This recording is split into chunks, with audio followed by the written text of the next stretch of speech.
Hello guys, welcome back to IGNOU academy. IGNOU academy में आपका फिर से स्वागत है। तो हम लोग कवर कर रहे हैं जो कि है बीईजीसी 132। बीईजीसी का 132 जो है, ठीक है, उसका जो पोएम्स है, पोएम्स के समरी कवर अप कर रहे हैं, जिससे कि आपको ये मदद मिलेगा कि आपको यहाँ से कोई भी आरटीसी दे दी जाएगी तो आप आराम से कर सकते हैं। ठीक है, तो जो इम्पोर्टेंट टॉपिक्स है या फिर इम्पोर्टेंट पॉइंट्स है, मैं वहीं से बना रहा हूँ। और बाकी सारे और भी पोएम्स है, जैसे कि आपको मीराबाई का पोएम मिल जाएगा, तो उसमें उस पोएम्स के राइटिंग देख को आपको पता चल जाएगा कि मीराबाई की है। तो मैंने कुछ और आरटीसी भी का भी मैंने आंसर बताया है, तो आप वो जाके प्लेलिस्ट में चेक कर सकते हैं, और क्वेश्चन आंसर भी प्लेलिस्ट में चेक कर लीजिएगा क्वेश्चन बैंक में। ठीक है, अगर चैनल में नहीं तो चैनल को सब्सक्राइब जरूर कर दीजिएगा, दोस्तों के साथ शेयर कीजिए, और best of luck for the exams. ठीक है, और होप अगर आप बढ़िया से इसको पढ़ के जाते हैं या फिर देख के जाते हैं वीडियो को, तो आप आराम से कोई भी आरटीसी यहां से देते हैं तो आप कर सकते हैं। ठीक है, तो फिर मैं फिर से आपको बता रहा हूँ, रिक्वेस्ट कर रहा हूँ कि अगर चैनल में नहीं तो सब्सक्राइब जरूर कर दीजिएगा, दोस्तों के साथ शेयर कीजिए, और कमेंट में बता दीजिएगा और कौन से चैप्टर या फिर टॉपिक के ऊपर में आपको वीडियोस चाहिए। ठीक है, लाइक शेयर और सब्सक्राइब जरूर कर दीजिएगा, कमेंट में जरूर बताना है। ठीक है, चलिए बढ़ते हैं आगे बिना लेट किए हुए। अभी दो पोएम हम लोग कवर अप करेंगे। डोंट वॉश बाय रास सुंदरी देवी। ठीक है, पोएम जो डोंट वॉश है, इसकी जो देखो मेन चीज क्या है कि आपको कैसे पता लगेगा कि कौन सा आरटीसी कौन से पोएम से दिया गया। आपको करना क्या है कि आपको कीवर्ड्स दिमाग में रखने हैं। कीवर्ड्स अगर आपने दिमाग में रख लिया तो आराम से सॉल्व कर सकते हैं। तो हम लोग का कीवर्ड्स क्या है, जैसे मैं पूरा पोएम यहाँ पे नहीं पोएम में पूरा नहीं पढ़ रहा हूँ, यहाँ पे मैं आपको कीवर्ड्स दिखा रहा हूँ, आप बस पोएम पढ़ लीजिएगा। ठीक है, no don't ever clean with water the dark sooty walls of your kitchen, Rasha Sundari, for the akshara you scratched on the wall so furtively, the akshara you tried to match। ठीक है, ये जो poem है ये आप लोग पढ़ लीजिएगा। थोड़ा मैं ऐसे स्क्रीन के सामने मैं आपको दिखा रहा हूँ, ठीक है, ध्यान से। तो ये जो कीवर्ड्स है, जैसे कि आपको vegetables, bake, stir, cook, wings, sun, leaf, back to the wall, Chaitanya Bhagavat, from the book, ये जो राष्ट्र सुंदरी, ठीक है, स्मजी किचन वॉल, ठीक है, स्क्रिबल्स, लाइंस, इक्लिप्सेस, कर्व्स, ये सारे आपको ध्यान में रखने हैं। तो अगर ये ध्यान से मैं आपको एक और बार दिखा रहा हूँ, आप आराम से देख लीजिएगा कि ये पोएम क्या है। जैसे ये पोएम मैं धीरे धीरे स्क्रॉल करते जा रहा हूँ, आप देख सकते हैं, ये पोएम पढ़ लीजिएगा ध्यान से, या फिर पॉज करके भी आप पढ़ सकते हैं। ठीक है, तो इसका जो पोएम है, क्योंकि मैं अभी ज्यादा टाइम लूंगा तो आपका मतलब क्या है कि इतना टाइम मतलब अगर स्पेंड पढ़ने में मतलब मैं लगाऊंगा तो क्या होगा, चीजें बोरिंग हो जाएगी थोड़ी सी, तो मैं चाहता नहीं हूँ। बस आप ध्यान में रखिए, वो पोएम आप खुद पढ़ लीजिएगा, उसके बाद में हम देखते हैं यहाँ पे क्या है समरी पोएम की। ठीक है, चलिए।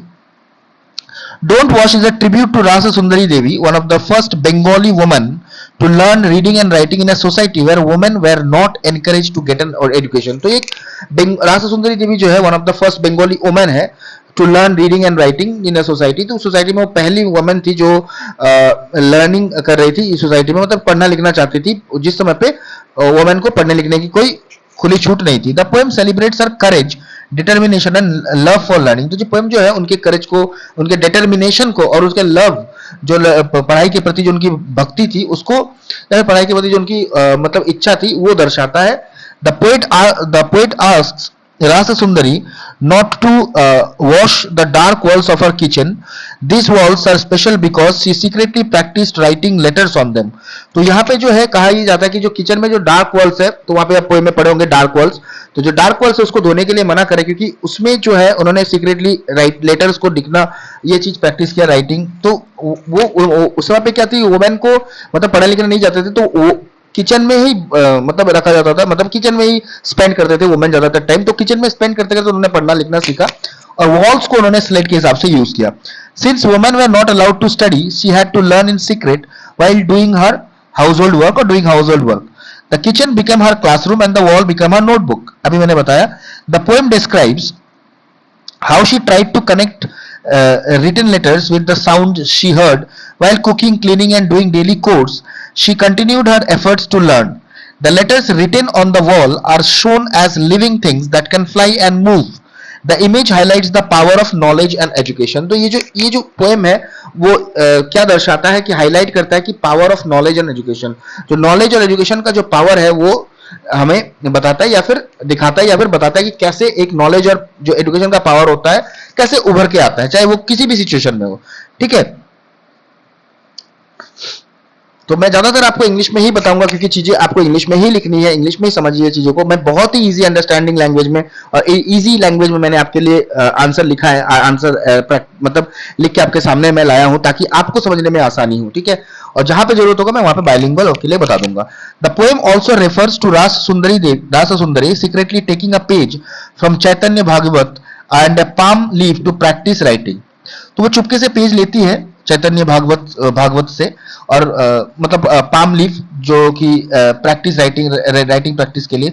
तो कहीं पाम लीफ का जिक्र होगा अगर किसी आरटीसी में तो समझ लीजिएगा ये उसी से है, ठीक है, इसी आरटीसी से बिलोंग करता है। These actions shows her strong desire to become literate despite social restrictions। तो ये एक्शन जो है वो बताता है कि वो हालांकि बहुत सारे सोशल रिस्ट्रिक्शंस थे, सोसाइटी में रिस्ट्रिक्शंस थी, फिर भी वो पढ़ना चाहती थी।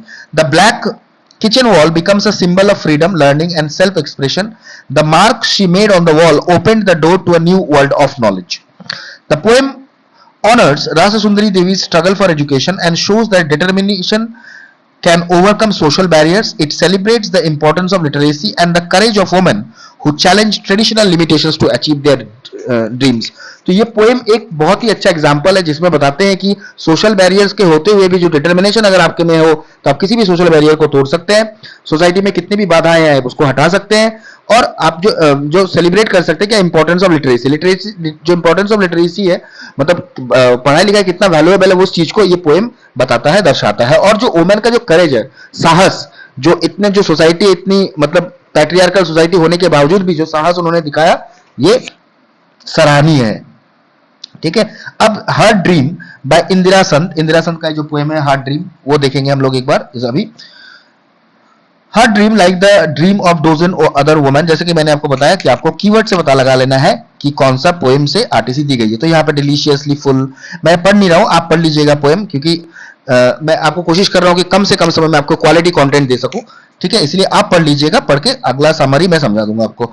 Morning and evening, neatly iron cloth, nicely furnished home with best seat, all happiness in the world, laughter and टीजिंग। ये जो कीवर्ड्स आपको ध्यान में रखने हैं, मैं इसलिए आपको अंडरलाइन करके दिखा रहा हूं कि ये कीवर्ड्स अगर कहीं आपको दिख जाए तो आप आराम से समझ जाइएगा आरटीसी इंदिरा पंत की जो पोएम हर ड्रीम से दी गई है, ठीक है।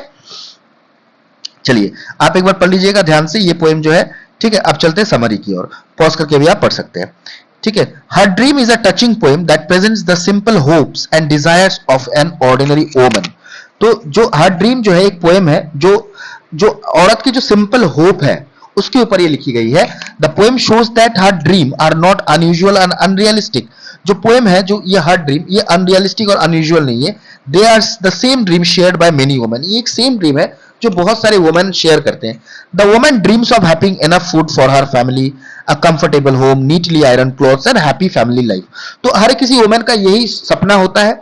She wishes for small pleasures such as going to plays and concerts and enjoying moments of laughter and conversation. She hopes to find happiness even with the limited income. तो women की जो खुशियां हैं, छोटी छोटी खुशियां जो होते हैं, मतलब पिक्चर देखना, कहीं जाके बाहर जाना, अच्छे अच्छे प्लेस देखना, कॉन्सर्ट में जाना, तो ये छोटी छोटी जो खुशियां हैं लिमिटेड इनकम में ढूंढने की कोशिश करते हैं वुमेन, इस चीज के बारे में कहा गया है। This dreams are simple and practical. ये ड्रीम जो है सिंपल है और प्रैक्टिकल ही है। They do not involve wealth or luxury. इसमें कोई लग्जरी या फिर वेल्थ की बात नहीं की गई कि बहुत बहुत चाहिए। Instead they reflect that everyday wishes of a middle class woman who want security, comfort and happiness for herself and her family. जो एक वुमन की डिमांड्स है वही बेसिकली बता रहे हैं यहाँ पे। However the poem takes a sad turn in final lines. The poet says that the woman woke up before the dream could begin and never fell asleep again। तो कहा यह जाता है कभी फुलफिल नहीं हुई। बेसिकली कहने का मतलब यहाँ पे क्या है कि कभी जो ड्रीम उन्होंने देखा था ये कभी फुलफिल हो नहीं पाई। जो एक मिडिल क्लास वुमेन देखते हैं छोटे छोटे सपने, कभी कंप्लीट नहीं हो पाई। This suggest that her dreams were never fulfilled. The responsibilities, struggles and hardship of life prevented her from achieving them. तो जो उनके जो वुमेन के अंदर में जो रिस्पॉन्सिबिलिटी होती है, स्ट्रगल होता है, हार्डशिप होता है लाइफ के, मतलब लाइफ में जो वो फेस करती हैं, ये वो रोकती हैं, ठीक है, किसको, उनके जो खुशियां हैं, उनकी जो ड्रीम है उसको अचीव करने से उनको रोकती है, ठीक है। The poem highlights the sacrifices many women make for their families. They often put the needs of others before their own desires. तो दूसरे का जो जरूरत है उसको सामने रखती है, अपने डिजायर्स को भूल जाती है। तो जो एक सैक्रिफाइस है वुमेन का, वो यहाँ पे दर्शाया गया है। As a result their personal dreams remains incomplete. Through simple language and powerful emotions, Indira Sant shows the gap between dreams and reality in women's life। तो इन चीजों से इंदिरा सन जो है लाइफ में, जो एक्चुअल लाइफ है, रियलिटी है वुमेन्स के लाइफ की, उसके साथ में जो ड्रीम का जो कंपैरिजन, ठीक है, जो गैप है वो कर रही है यहाँ पे, कि कभी कंप्लीट नहीं हो पाता है, ख्वाहिश तो बहुत सारी है, ठीक है, कभी पूरा नहीं हो पाता। अब अपने हिसाब से देख लीजिए, अपने हमारे जो माँ बहन है उनके साथ में मैच करके देख सकते हैं। The poem creates sympathy for women whose hopes remain unfulfilled because of social and economic pressures। तो एक सिंपैथी है वुमेन, ये सिंपैथी क्रिएट करता है जो पोएम है, कि जो जो वुमेन जो है, जो होप मतलब उनके अंदर में जो इच्छा जगती है वो अनफुलफिल्ड हो जाती है because of social and economic pressure. तो सोसाइटी का प्रेशर, इकोनॉमिक प्रेशर है, पैसे की प्रेशर है, इसकी वजह से कंप्लीट नहीं हो पाती है। It remind readers to recognize and value the dreams, efforts and sacrifices of ordinary women. तो कहने का मतलब ये है कि हमें उनके वैल्यूज को, उनके ड्रीम्स को वैल्यू देना चाहिए, एफर्ट्स को वैल्यू देना चाहिए, सैक्रिफाइसेस को वैल्यू देना चाहिए, ठीक है, जो नॉर्मल मिडिल क्लास की वुमेन है उनको। ठीक है, तो होप आपको वीडियो पसंद आया हो। ठीक है, अगर पसंद आया तो प्लीज लाइक कर दीजिएगा और कमेंट में जरूर बताना और कौन से सब्जेक्ट में आपको चाहिए। तो अब आरटीसी के लेके घबराने की कोई जरूरत नहीं है, पूरे पोएम्स की समरी मैंने बता दी है, और कुछ कुछ आरटीसी की मैंने पहले ही बताई है, उसको भी चेक कर लीजिएगा। ठीक है, और ये बढ़िया से पढ़ के जाइएगा, आराम से आप अच्छे नंबर ला सकते हैं। तो चैनल में बने रहिए हमारे साथ में, सब्सक्राइब जरूर कर दीजिएगा। थैंक यू, जय हिंद। मिलते अगले पार्ट के वीडियो में।